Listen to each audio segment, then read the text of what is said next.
So the door to this apartment opens out this way, so you have to walk around the door to get into the apartment. And then there is a fire escape.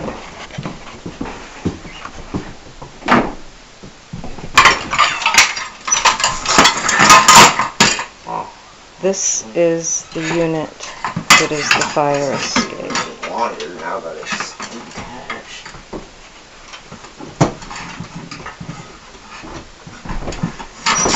This is Bill putting the fire escape. It's not.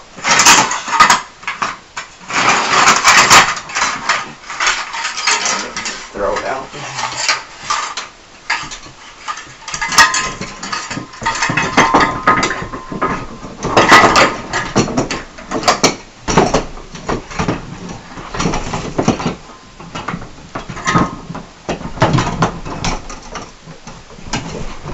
Okay, that's the ladder. Okay.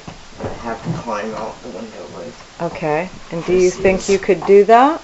Hell no. This board is loose for one.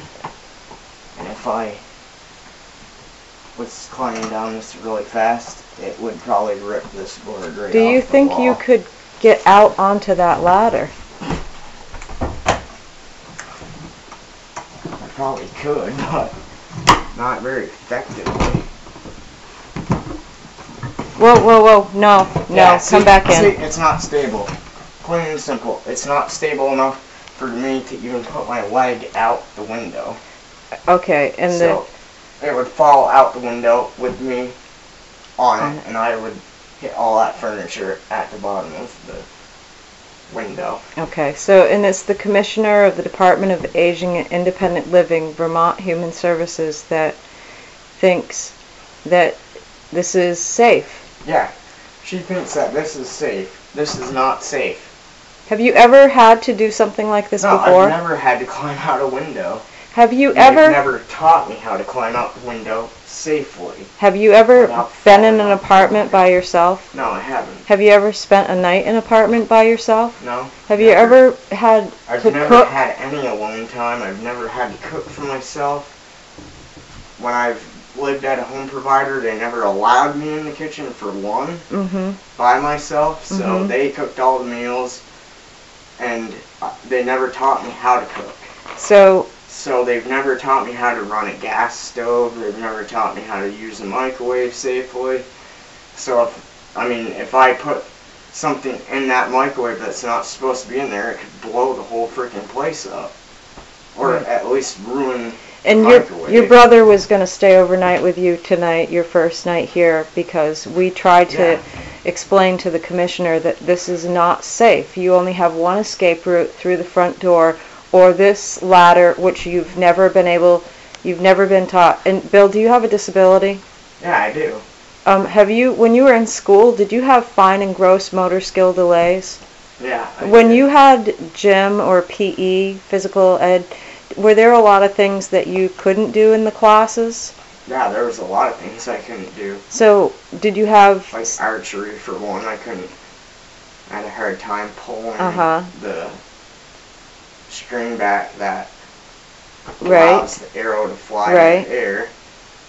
I couldn't run as fast as the other people because I had problems.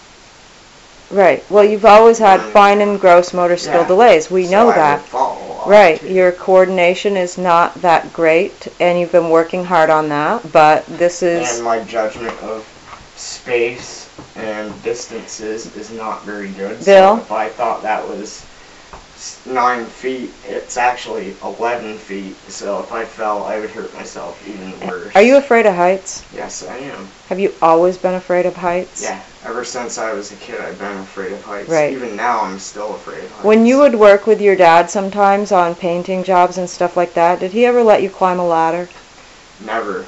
He never let me climb a ladder because he knew that I had these issues and that I couldn't do it safely. Right.